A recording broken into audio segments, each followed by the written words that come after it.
I think there's just a lot of anxiety, panic, just exhaustion in the markets. But here's the one thing I want to leave you on. There's nothing we can do about that. There's nothing we can do but recognize the emotion and not be scared stockless.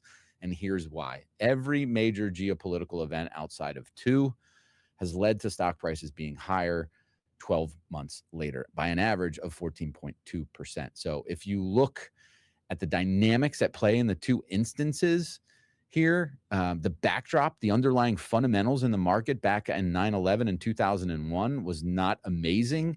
If you look at the backdrop following the Ukraine invasion several years ago, it was not amazing. The earnings growth was really concentrated just in the Mag 7. That was propelling the stocks higher. And now in this current market, we're seeing much more broad just success across the market. So when this passes, as it will, I think there's going to be a lot of opportunities in stocks. I think they're developing right now. So we're going to do our best to keep you informed of the best ways to profit from the chaos, the panic, and the scarcity of opportunity at times.